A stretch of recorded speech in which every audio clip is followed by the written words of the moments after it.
मेरा नाम है हरिया, मैं काम करता हूँ बहुत बढ़िया, खाता हूँ खाना और रोज गाता हूँ गाना। अरे यार, आज तो बहुत देर हो गई। इस खतरनाक जंगल को देखकर तो मेरे हाथ पैर ठंडे हो गए हैं। अगर मैं वक्त पर गांव नहीं पहुंचा तो मालिक बहुत नाराज हो जाएंगे। तभी हरिया को एक आवाज सुनाई देती है। सुनिए हरु जी। अरे, ये आवाज किसने दी? तभी हरिया को सामने कुछ दूर एक औरत खड़ी दिखाई देती है।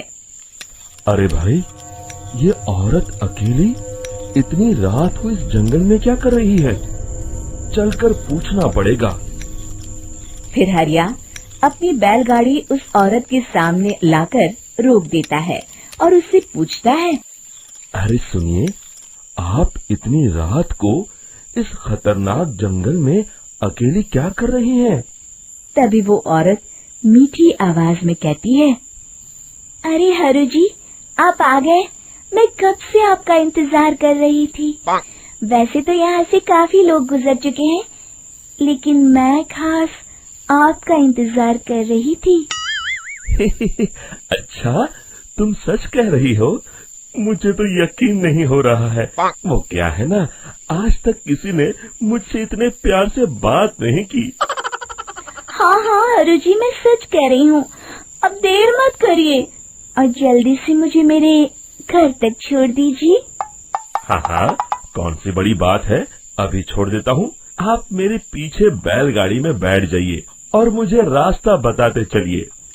फिर वो औरत हरिया की बैलगाड़ी में बैठ जाती है और हरिया बैलगाड़ी हाँकता हुआ आगे चल पड़ता है। फिर उस औरत के बताए हुए रास्ते पर चलते चलते हरिया बैलगाड़ी लेकर एक काली गुफा के आगे आकर रुक जाता है। हरिया उस औरत से पूछता है। हाँ देवी जी, आपका घर कहाँ है? यहाँ तो एक गुफा के अलावा और कुछ नहीं है। तभी अचानक वो औरत हवा में उड़ने लगती है। देखते ही देखते उसका सुंदर रूप एक डरावनी चुड़ैल में बदल जाता है और वो जोर जोर से हंसती है। अरे तू तो एक नंबर का बेवकूफ निकला। तू तो बड़ी आसानी से मेरी बातों में आ गया। अरे मर गया रे, ये तो एक चुड़ैल है। हे भगवान बचा ले, ये तो बड़ी डरावनी दिखाई दे रही है।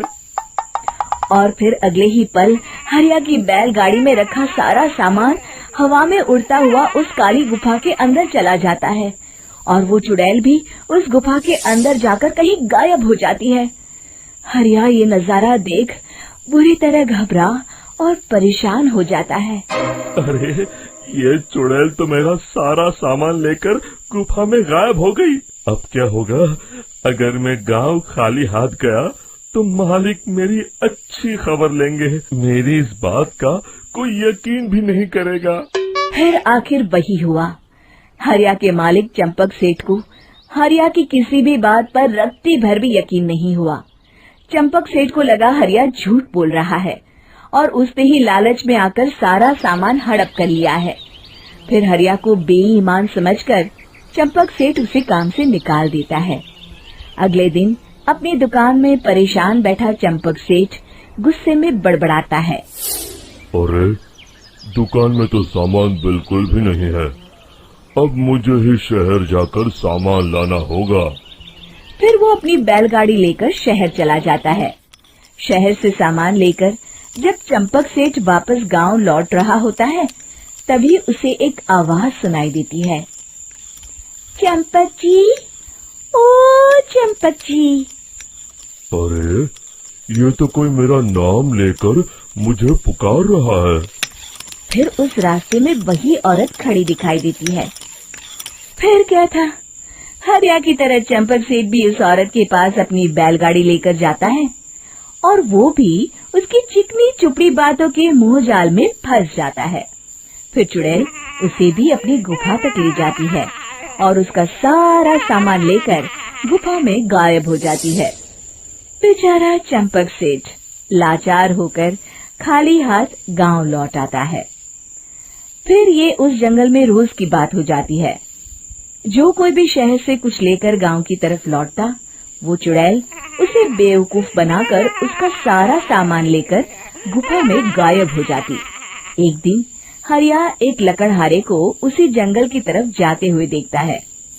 फिर हरिया उसे रोकते हुए कहता है, अरे भाई, क्यों अपनी मौत को दावत दे रहे हो? मेरी बात मानो, आगे जंगल में मत जाओ, वहाँ एक बड़ी भयानक चुड़ैल रहती है। लकड़हारा हरिया की बातों को नजरअंदाज करते हुए कहता है, अरे भाई, मुझे पहले ही बहुत देर हो चुकी है, मुझे जाने दो भाई। शाम तक लकड़ियाँ काट कर शहर के बाजार में बेचना है। तुम अपनी ये कहानी किसी फुर्सत में बैठे इंसान को सुनाओ, मैं तो चला। इतना कहकर लकड़हारा वहाँ से आगे जंगल की तरफ चला जाता है। फिर अगले दिन गांव के मुखिया के घर के बाहर बहुत सारे लोग जमा हो जाते हैं। तभी हाथ में कुल्हाड़ी लिए खड़ा लकड़हारा कहता है, अरे मुखिया जी, अब आप ही हमें बचाइए उस जंगल वाली चुड़ैल से। हमारा सारा काम तो शहर से ही होता है। अरे मुखिया जी, उस चुड़ैल की वजह से तो मैं पूरी तरह बर्बाद हो गया हूँ। हम सबको मिलकर उस चुड़ैल का कोई इलाज करना पड़ेगा। तभी भीड़ में खड़ा वीरा कहता है, आप लोग चिंता मत करिए, कल से वो चुड़ैल किसी को नहीं लूट पाएगी। मेरे पास एक बहुत अच्छी तरकीब है।